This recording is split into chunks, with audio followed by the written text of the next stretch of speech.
Look, it doesn't matter who you are in all of life. You have a couple different options here with the type of person you are. Are you transactional or are you relational? In my experience, just yesterday, relational trumps transactional every time. It's because it's so hard to build relationships when you're looking out just to get yours. Right? I never knew a person that was in a successful actual romantic relationship when they were extremely transactional. And that's okay if that's the type of relationships you're looking for. When it comes to business, relational is really effective. Help people that need help that you don't have to. That's being a good, decent human. Lots of scripture that suggests you should be that person. When it comes to business, just yesterday I was with my one of my clients, one of my people that I coach, Joel. Joel runs a barbering coaching business, teaches barbers how to make money, scale their business, and he's doing it. He's living that life. I remember him struggling about a year ago. His business wasn't doing amazing. And now, just recently, he's peaking between $70,000 and $120,000 a month. And that's amazing. So he holds an event. He has 30 people come to his barbering coaching event. He has different speakers, and that's what it's about. And the point is that, did I need to go to his event? Absolutely not. I didn't sell. I didn't try to sell. I didn't do anything. And why does that matter? It's because Joel's a good kid, a good young man, and I've watched him propel his life in so many positive ways to new levels and heights. So to me, showing up for someone that matters to me in my world is important. And that's what life is supposed to be about. What are you doing for the people that matter to you? A lot of people are selfish as fuck. They don't do anything for anybody, and that's okay. But in my experience, the more people you help, the better your life becomes over time. It's a compounding effect. You help until you've given them so much, they feel like they owe you something, and then they help you back.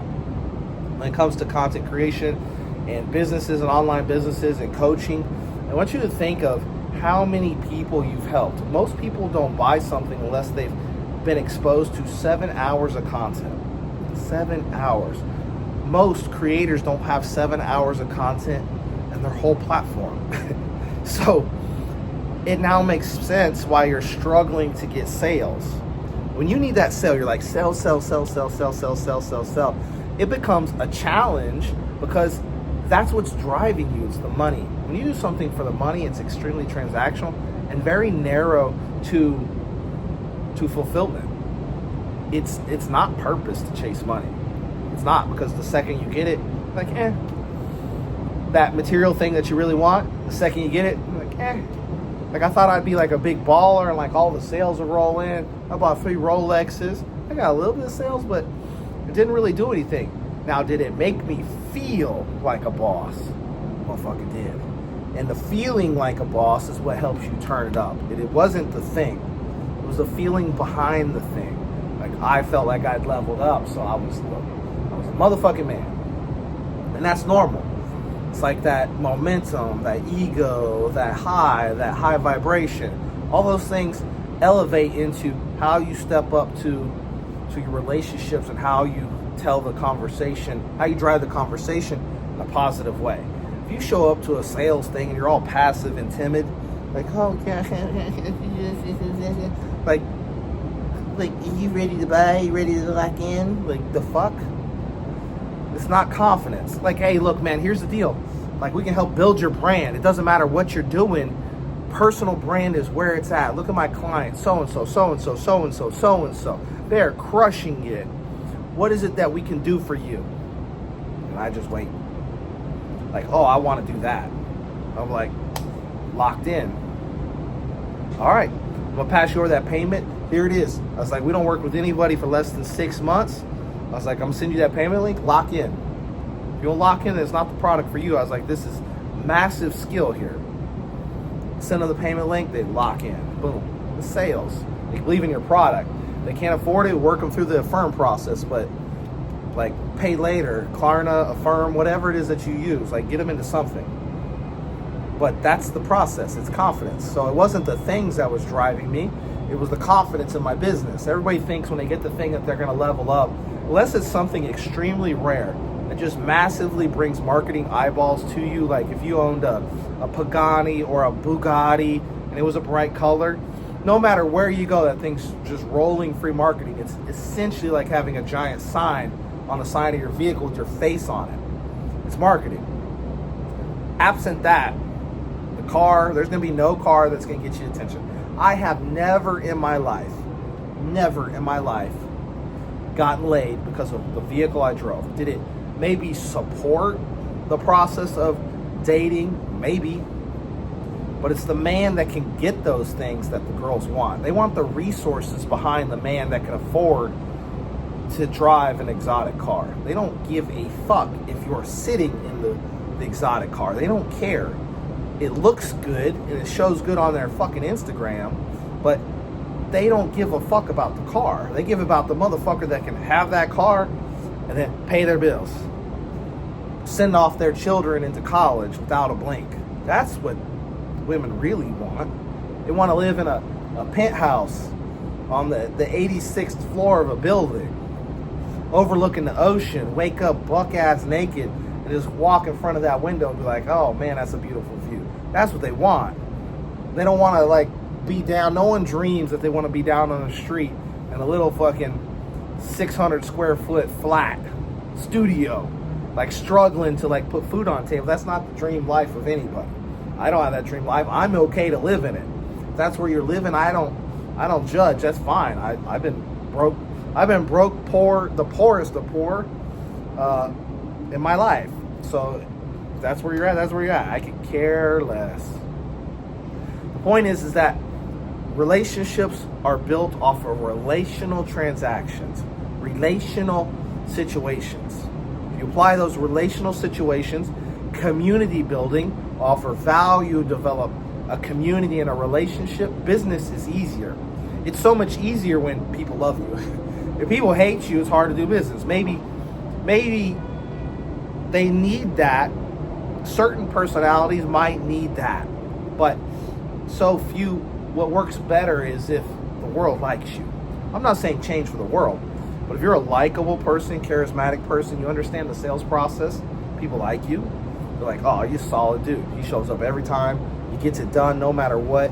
That's how you want the world to see you. That's how I want the world to see me. All built off of my strengths, not know me for the times that I messed up. You know what I mean? It's okay if I mess up, but you have so little range to mess up in the business, especially with the power of online sales. Like, you've got to be hitting hard and just be dialed in every time with your sales process, every time with your client fulfillment, every time with your customer service, because it just takes one bad apple that has a vendetta out to just ruin and shit on your name from one interaction that might have been frictional. It's the internet. I believe all situations are learning opportunities, but still, regardless, if it could be avoided, avoid it. Never change who you are for someone else, though.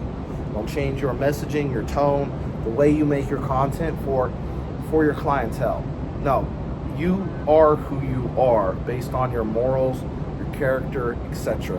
You will attract the people that roll with that mantra, that mentality, that way of thinking.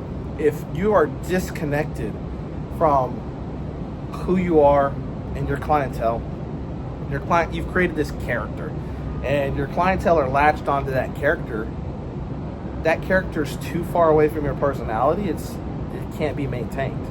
So it's going to be draining. Imagine years down the road, you create this character and you can't stop. Like, I've got to be this character so that the world knows what they get from me. Isn't it so much better that it's not an act, it's just who you are? And then you're just walking around being yourself every day, and you just happen to press the record button on the content, on the phone, and let it rip, and you get to be yourself all day, every day. To me, that's true power. That's true freedom. I get to be I'm honored, and I get to be my whole self online every day without any problems or challenges. It hasn't hurt my business in any way that I'm aware of. I'm making more money now than I've ever made in, and it's because I get to fully be myself. The clientele that interact with me really like that I'm that person. It's me messaging them. It's me online. I have edits on my page. Like, I really do it. I'm not like a face in front of a business and I just make the content look pretty, and then other motherfuckers are doing the sales, other motherfuckers are handling the sets, other motherfuckers are handling the clothes, other motherfuckers are handling the fulfillment. No, clients that work with me enjoy the process that it's me in front and behind the camera. I'm in charge of my business. It's me. My elite clients all interact with me. They don't interact with my team pretty much at all. Very minimally. It's because that's what they came for.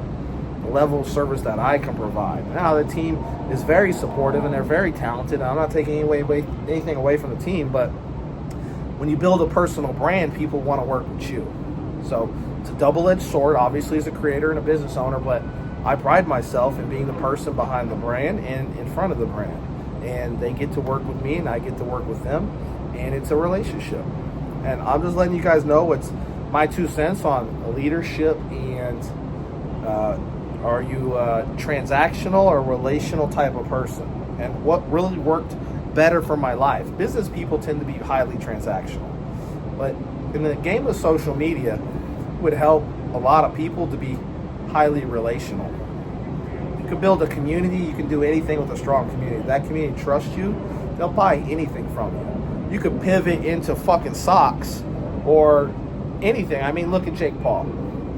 Jake Paul, the Paul brothers, do you think when they started streaming way back when, doing everything they did, do you think that one of the brothers thought that they would be opening up a drink line, making millions of dollars, tens of millions, hundreds of millions, I don't know, whatever Prime does?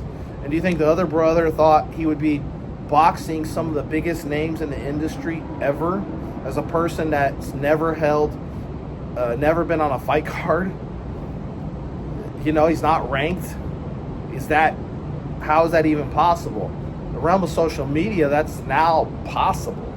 For the Paul brothers and maybe Conor McGregor fighting someone as a non-ranked fighter is almost unheard of. Doesn't exist, but if they can bring in the views and they can make the people the money, like, they'll put on a show. I mean, that's where the world's at. So leverage the power of social media. Social media is massively powerful. There are people making just a ridiculous amount of money every single day and every single month. Annual salaries made in a day. I mean, just in my own business, it was $19,600 one day. One day. The average income in the United States is $55,000. So imagine that. In one day, I'm almost halfway to the average annual salary of someone in the United States. Almost 1,020, 1,040 hours of their life, however long that is, half of the year, spent working. Like, we did that in a day.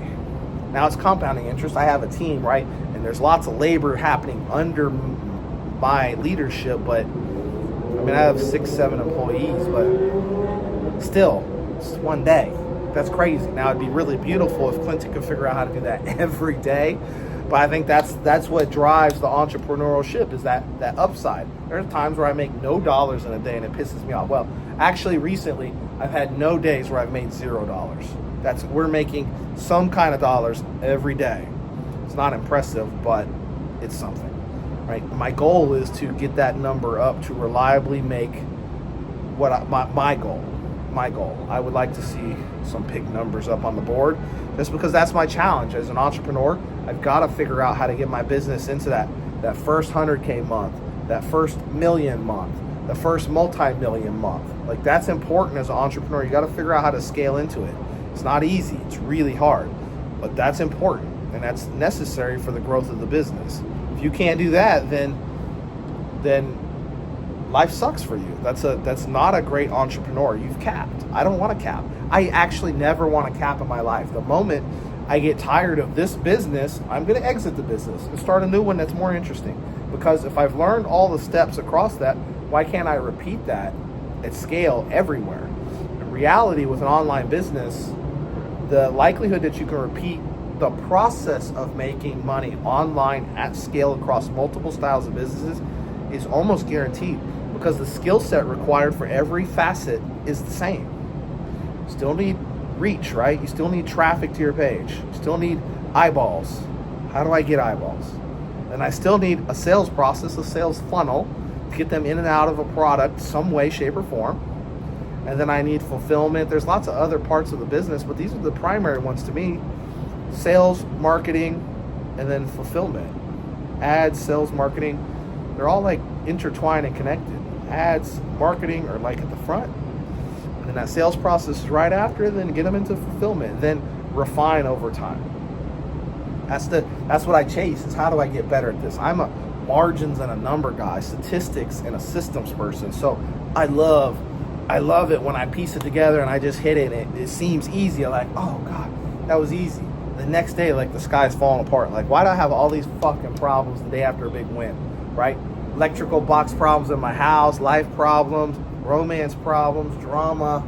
Like, oh my God, I'm gonna nosedive off the fucking 86th floor. But at the end of the day, that's just life. That's how it is. Always following a big win or a level up in my life is always some type of personal challenge. Business, professional, romantic, friendships, something. Something's always coming. I'm like always expecting it. Like, oh, it's like too good. Okay, let's see how long this rides. And the next morning you wake up and like everything's on fire. Like, God damn it. Like, I knew it. But that's the nature of my life. I don't think it is a good or bad thing. It's neutral. It's just that's how my life works. So it doesn't really affect me too much. I'm not going to cry over spilt milk when it comes to this. And in closing, it's Miami. There's clouds on the horizon. Looks like it's going to rain. Got that golden glow. Right now I've been hitting that tannin booth a little bit. Going to get the color going. We're going to start that cut. Get it going in the right direction. Fat boy put on that jiggle wiggle. Put on a little bit of size. I mean, got a little bit coming. It's time to cut it down and carve it out. It's been a minute, right? I'm not a big fan of the bulk, honestly. Don't like how it makes me feel in my life. Everything's kind of swollen. All my joints are swollen from eating all the carbohydrates and eating and working out. Like my ligaments and tendons hurt. I mean, you guys saw me. I don't know if you guys saw me on the bench press. It was 6 plates each side, right? I know it doesn't look like my chest development can handle 6 plates, but I was moving 6 plates on the machine. I did 4 or 5 reps. I don't typically work out that heavy. I do four plates for 20. That's what I like to do. And then today the boys were showing out. So, like, fuck it. Rob wanted to put on 6 plates. I'm like, God damn it, Rob. But Rob's a fucking monster beast. A monster beast. So I'm like, God damn it. All right, let's do it. Let's run 6, see what we can do. See if we can tear a pectoral muscle or rotator cuff. Why not? Nah, I'm just kidding. But we put it in. Every now and then I do it. So it's time to cut. So that's it. That's it. Like always, guys, subscribe to the channel if you mess with it. Thanks for the support. If anybody out there that sees this, hit me up on Instagram. Say hello. Right? I appreciate that stuff. If you guys need any help when it comes to the content, here to help. Get on the podcast, do our thing. It's a little slow right now. It's coming up on the holidays. People don't really want to be getting on that podcast, doing a lot of travel, but I'm always down for a podcast. Hit me up. We run one of the few profitable podcasts in all of Miami. Peace.